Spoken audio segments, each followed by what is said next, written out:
এখন আসি যে আমাদের যে অ্যাবাউট আছে, যে অ্যাবাউট আস লেখা আছে, তারপর হচ্ছে যে কি বলা হয় নিচের দিকে যদি যাই, এই যে terms and condition, return policy, privacy policy, হ্যাঁ এগুলো কোত্থেকে আসতেছে, যেমন এই লেখাগুলো যদি আমি চেঞ্জ করতে চাই, এগুলো তো জাস্ট এখানে একটা ডেমো দেওয়া আছে, যেমন রিটার্ন পলিসি ডেমো দেওয়া আছে, এটা আমি নিজের মতো করে আপডেট করতে চাই। তারপর হচ্ছে যে আমার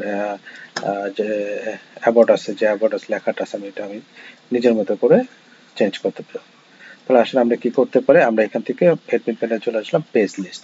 পেজ লিস্টে এসে আমরা কি করতে পারি, নতুন, যেমন আপনার এখানে কি বলা হয়, এই যে এটা হচ্ছে আমার return and reissue privacy policy. তো আমি যদি এই যে চোখের আইকনটা ক্লিক করি, তাহলে আমার এটাকে সরাসরি ওয়েবসাইটে নিয়ে যাবে, যে এখানে আমার এই জিনিসটাকে আসলে দেখতে কিরকম লাগবে, কি অবস্থা আছে আর কি, সেটা আমাকে সে দেখাই দিবে। ওকে, তো আমি যদি এটাকে মনে করেন টার্মস এন্ড কন্ডিশনে এডিট করতে যাই, তো টার্মস এন্ড কন্ডিশনে গেলে এখানে আমার দেখেন পেজের টাইটেল লেখা দিচ্ছে, যে আমার পেজের টাইটেলটা কি হবে, টার্মস এন্ড কন্ডিশন। আমি ক্লিক করলাম, এখানে যে পেজটা আছে ইমেজ সাইজ, এই যে এখানে আমি পেজের মেইন ইমেজ যেটা আছে, যে আমরা চাই টার্মস এন্ড কন্ডিশন, আমরা ওয়েবসাইটে যাই, ওয়েবসাইটে গিয়ে টার্মস এন্ড কন্ডিশনের এই যে পেজের যে ছবিটা,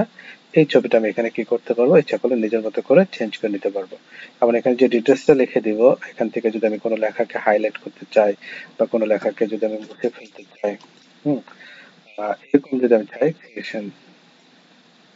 যেমন এটা আমি ডেমো দিছিলাম আর কি, এই জিনিসগুলো যদি আমি করতে চাই, যদি আমি এখানে এই লেখাটাকে একটু ইয়েলো মার্ক করে দিতে চাই, তাহলে এরকম করে কনফার্ম করে দিব।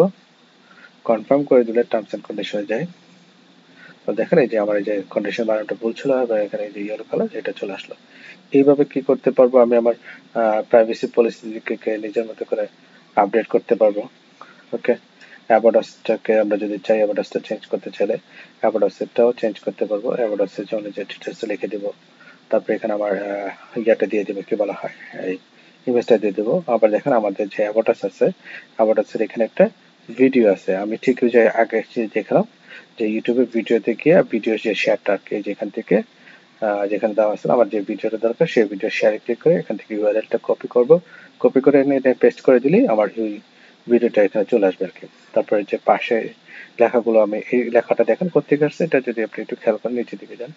এখানে দেখেন আমাদের যে মেসেজটা আছে, সেই মেসেজটা হচ্ছে এখানে সরাসরি এফেক্ট করে। হ্যাঁ, তারপর হচ্ছে যে দেখেন এখানে লেখা আছে আওয়ার গোল ভিশন মিশন, এই যে আমাদের ওয়েবসাইটে আওয়ার গোল ভিশন মিশন, আমরা এখান থেকে চেঞ্জ করে কনফার্ম করে দিই, তাহলে সবকিছু অটোমেটিকলি আপডেট হয়ে যাবে। তাহলে আমরা কি করতে পারবো, এখান থেকে আমাদের যে পেজগুলো, কমন পেজগুলো আছে, সেগুলোর তথ্য আমরা অটোমেটিকলি চেঞ্জ করতে পারবো।